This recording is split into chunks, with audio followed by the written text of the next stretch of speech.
Right, I made it to actually nowhere near, although pretty high up, one of the peaks that overlook the Altyn-Arashan Valley with the guest houses.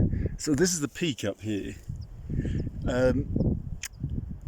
It's pretty fucking steep, as you can see. And I didn't bring any equipment with me, which is a pretty stupid idea. I did ponder it beforehand, but I thought it would be better to utilise the sun and just go up in a speedy approach, lightweight. But I think it would be kind of stupid without the tree line to ascend even higher. There's also kind of rainy looking clouds, and if it starts to rain and there's no trees, obviously that's a big fucking problem.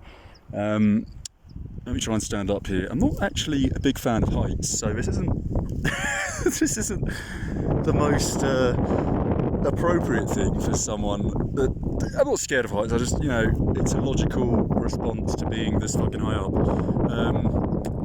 Beautiful though. Beautiful, nice enough view. It's not, uber spectacular, but it's decent. Nice little seat here. Hopefully it doesn't crumble off the fucking cliff.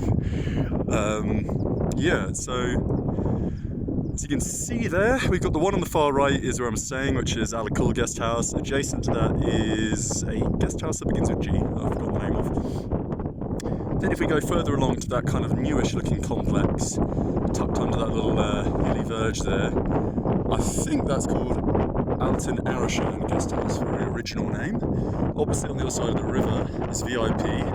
To the right is a guest house that seems to not be on booking.com, but if you try and book on Airbnb, it's just all the pictures aren't real. They don't give any interior pictures. The host hasn't responded to anyone since 2019, hasn't had a booking. I actually booked that place originally, that little house tucked in the trees. But and then I found the old booking.com reference, and it didn't have particularly good reviews. But then the one on the left is the only one, I believe, along with Alakul, that's on booking.com, which is Elsa on the left, which I think is where the hot springs are that you pay for, whereas the hot springs, 3 of them that are free, are to the right of that guest house on the right hand side there, which is Alakul, just tucked in amongst that tree line in the valley.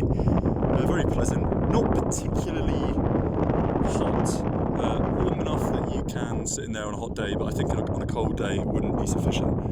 But I'm going to head back down before I get vertigo west.